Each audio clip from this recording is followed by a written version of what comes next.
Good morning, students. So today we are going to start with chapter 1 of your economics, that is the story of village Palampur. In grade 9, students, you will study economics also, so it will be new subject for you.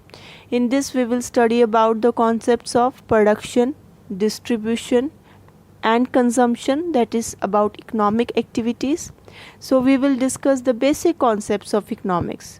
Now students, the title of your chapter is the story of village Palampur. So now the question arises, where is Palampur?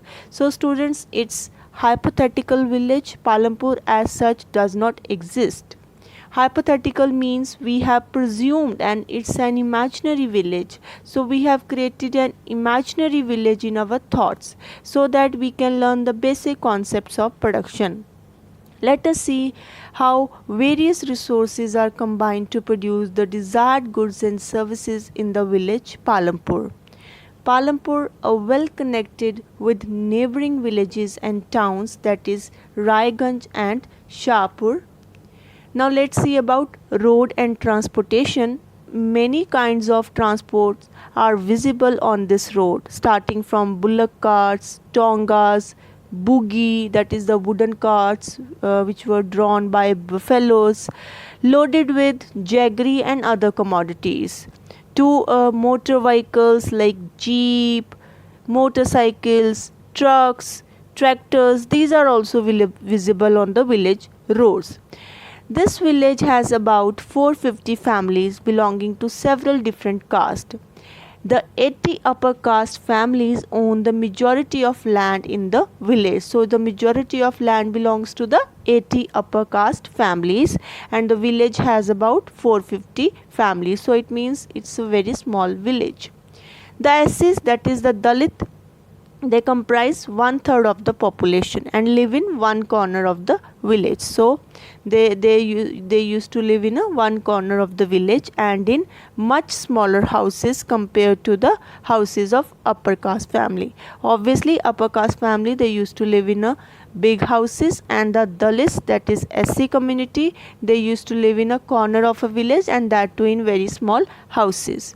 And most of the houses in Palampur have electricity connection, and in Palampur, students, we also have 2 primary schools and a high school, a primary health center and a private dispensary. So in Palampur, again I am saying, we have electricity connections also, we have 2 primary schools, a high school, a primary health center and a private dispensary. So what we can conclude, students, by this we can say that Palampur is an appropriate example of the village having all the basic amenities, whether we talk about electricity, education, health. So all facilities are available in the village itself. So it means Palampur has fairly well developed system of roads, transport also, electricity, irrigation facilities are also available, schools and healthcare center also available. So if we see villages across India, student, farming is the main production activity in the rural area. This you are aware. And the other production activities referred to as non-farm activities, that include small manufacturing, transport, dairy farming, shopkeeping. These are also visible in the rural areas. So students, what we are going to study in this chapter? So we will study about factors of production, that is land, labor, capital and entrepreneur. Then we will see farming in Palampur, and we know that land is fixed, it's a fixed resource. So how to increase now production from a fixed resource, that is a fixed plot of land. And after that we have to see, will the land sustain in the case, that is if we are going to increase production from the land, then land will sustain in this case. Then we will see, students, how the distribution of land is there between the farmers of Palampur. Then who will provide the labor, from where the capital will come. Then we will talk about the sale of surplus farm products. Then we will talk about the non-farming activities in the Palampur, that is dairy, shopkeepers and transport. So till now we have seen that we have created a hypothetical village Palampur, and we have seen that how many families are living. 450 families, very small village, and 80 families are of upper caste. And then we have Dalit section also, they live in a small houses, and the most of the houses they have electricity, school facilities also there, health facilities also there, and transportation also. I have told so many means of transportation, they are also visible on the village roads. Now moving to page 2 of your book, students, that is organization of production. Now here production of what? Production of goods and services that we want. So the aim of production is to produce the goods and services that we want to consume, that we want to utilize. There are 4 requirements for the production of goods and services, that is four factors of production that are required in order to produce different things.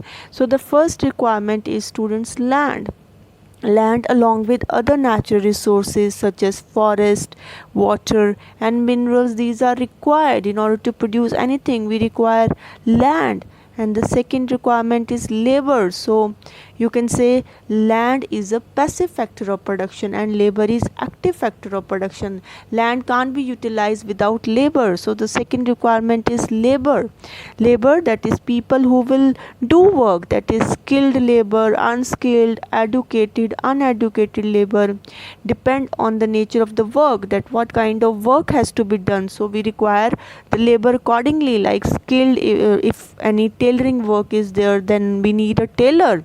And for stitching any cloth, any shirt, so skill is required here. Then unskilled workers to carry any heavy weight, any manual work, they have to carry any heavy weight on the back, they have to do any manual labor. So unskilled person can do this work. So some production activities require highly educated workers, like in order to perform activities in the schools, in companies, we require educated workforce, and to perform any necessary tasks, educated workforce is required. And other activities require workers who can do manual work. So each worker is providing the labor necessary for the production. Then the third requirement is, students, physical capital.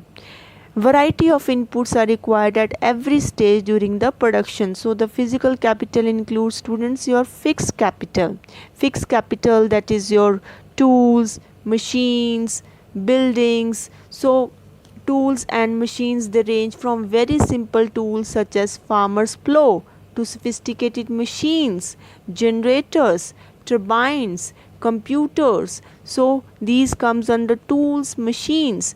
Tools, machines, buildings can be used in production over many years, and these are called fixed capital. So daily we are not going to purchase these things. Once we purchased, and so many years we are going to utilize these things. So it is a fixed capital. Once only we have to invest in this tools, machines and buildings, and then we will carry on production with this.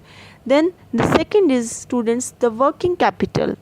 Working capital consists of raw material and money in hand. This also is required daily. Money we require for the production process, raw material we require. So this comes under working capital. Production requires a variety of raw material, students, such as yarn, which is used by the weaver, and the clay which is used by the potter. So these are the raw materials.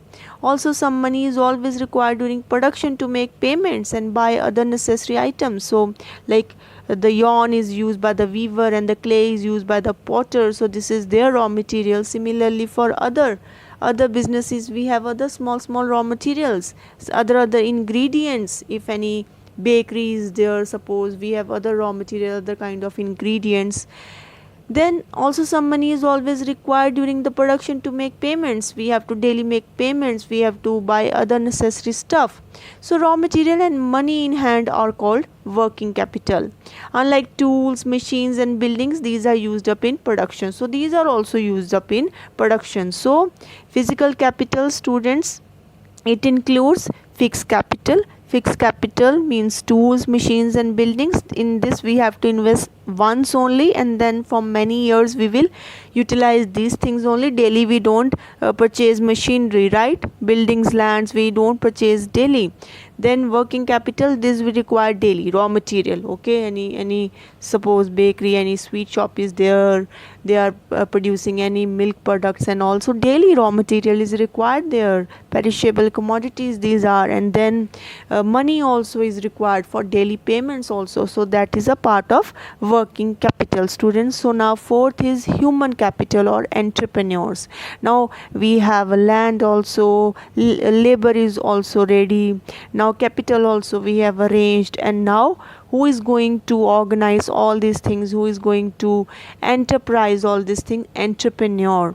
The knowledge and the enterprise required in order to put together land, labor, capital, and produce an output. So all these inputs are ready, now we have to produce output, and who's going to organize this? The entrepreneur. So together all this makes a factor of production, students. Every production is organized by combining land, labor, physical capital, and human capital, which are known as factors of production. So we have seen in economics there are 4 factors of production, students: land, labor, capital, and entrepreneur. Now on the same page, students, that is page 2, the another topic which we have to see is farming in Palampur. Now we have to talk about farming in our hypothetical village Palampur. Now students, as you know, land is fixed. There is a limitation of land as a resource, that is, land is fixed, and farming is the main production activity in Palampur. 75% of the people who are working are dependent on farming, students, for their livelihood. So they could be farmers or farm laborers. The well-being of these people is closely related to production on the farms. That is, more they produce, more they will earn. So if the harvest will be good, they will produce more, obviously their income will also be high. So the well-being of these people is closely related to the production on farm. If everything goes well, production will be good and their income will be good and they will be more prosperous. So their well-being depends upon their farming activity only. But remember, students, that there is a basic constraint in raising farm production. The land area under cultivation is practically fixed. We can't increase the land area. All land whichever is available is cultivated in Palampur, and no land is left idle now. There exists no further scope to increase farm production, students, by bringing new land under cultivation, because we know land is fixed. So students, now coming to page 3 of your chapter. So till now we have seen the various factors of production, that is land, labor, capital, and entrepreneurs. And then we have seen that land is a passive factor of production, it can't be utilized without labor. So labor is an active factor of production. And then we have seen capital is also required. Without investment, without money, we can't produce anything, whether it is fixed capital or it is working capital. It is very much important to run a business, to start a business. And then we have seen entrepreneur, the person who will combine all these inputs, that is a factor of production, in order to produce the output. So now then we have seen that there is a constraint in raising the farm production in Palampur. There is no land available, land is fixed. So all land is cultivated in Palampur and no land is left idle. So now the question arises, is there a way one can grow more land from the crop from the same land? So during the rainy season, that is the Kharif, farmers grow jawar and bajra, and these plants are used as a fodder, or you can say cattle feed. Then it is followed by cultivation of potato between October and December, and in winter season, that is Rabi, fields are sown with wheat. So the part of land area is also devoted to sugarcane, which is harvested once every year. And sugarcane in its raw form or as jaggery is sold to the traders in Shahpur. And sugarcane, student, is an annual crop. And the main reason why farmers are able to grow 3 different crops in the year in Palampur is due to the well-developed system of irrigation. Irrigation facilities are available. Obviously, if farmer is having better irrigation facilities, his crop will be good and his income will also be very much good. So multiple cropping further helped in increasing the farm production. So the students, multiple cropping means to more than one crop on a piece of land during the year is known as multiple cropping. So to grow more than one crop on a piece of land during a year is known as multiple cropping, and it is common way to increase production on a given piece of land. And students, all farmers in Palampur grow at least two main crops, and many are growing potato also as the third crop. And this has been the phenomena from the past 15 to 20 years in the Palampur. So students, don't be confused here between multiple cropping and mixed farming. Mixed farming is cultivation plus rearing of livestock, and multiple cropping, I have told you, to grow more than one crop on a given piece of land during the year is known as multiple cropping. So don't be confused.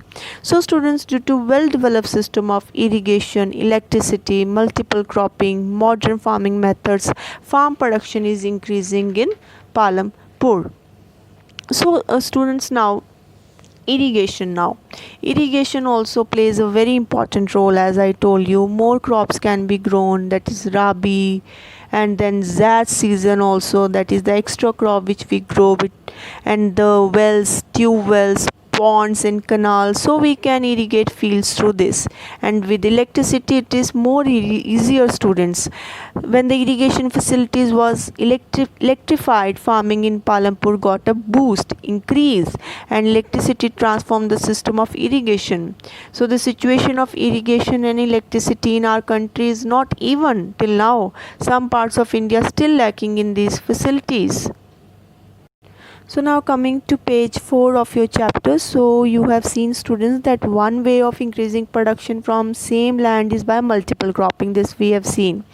The other way is to use modern farming methods for higher yields. Now what is the yield here, student?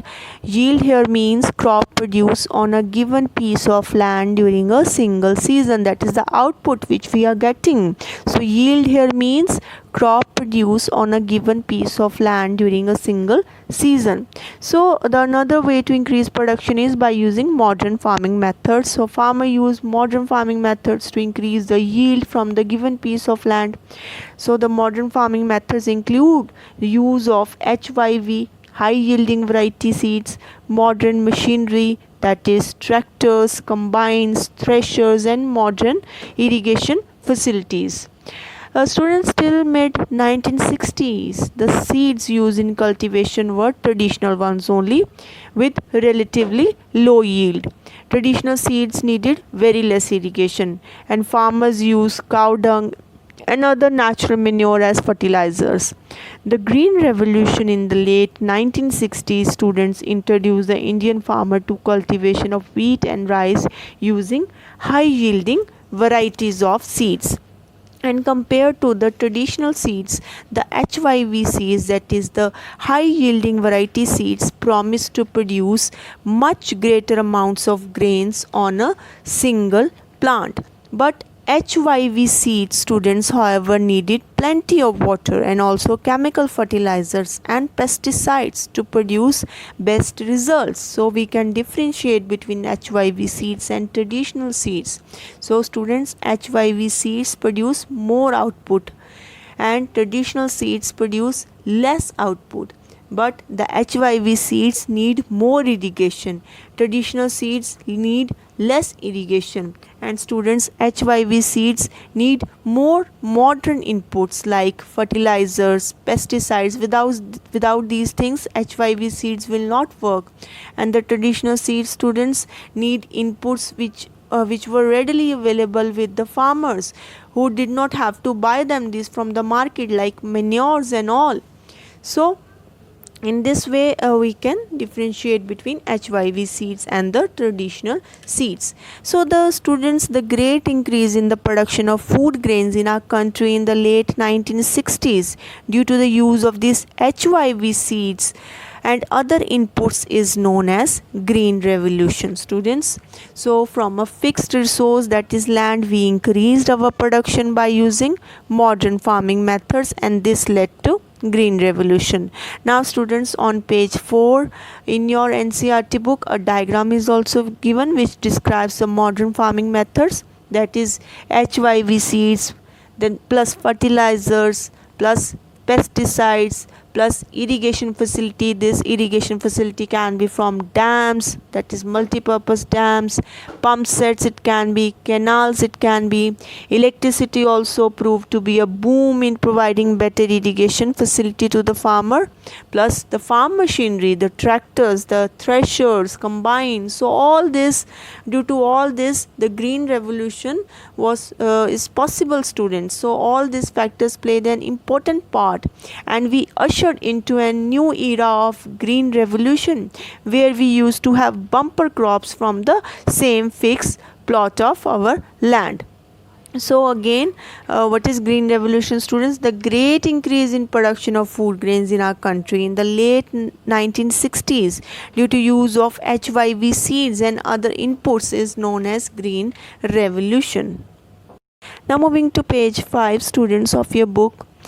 Now students, we were talking about green revolution. We have defined green revolution, and we have seen that why the green revolution happened, because of the use of the packaged technology in the form of this modern farming methods, use of HYV seeds, then the use of modern machinery, combines, tractors, threshers, that we ushered into the new era of green revolution, where we used to have bumper crops.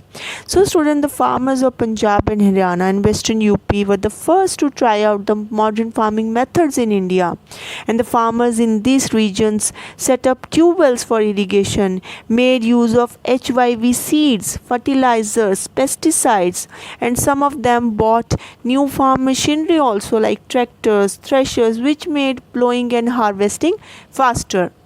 And in Palampur also, if you see the yield of wheat, that is the output of wheat grown from the traditional varieties, was 1300 kg, students, per hectare, while when they used HYV seeds, the output went to 3200 kg. So you can see the difference, students. So there was a large increase in the production of wheat, so farmers now had greater amount of surplus wheat to sell in the market. So that's why the green revolution happened, because of the use of these seeds, fertilizers, pesticides, modern farming implements, that it doubled our production, and our farmer community, they got prosperous, especially in the Punjab and Haryana, this belt, where we ushered into the era of green revolution.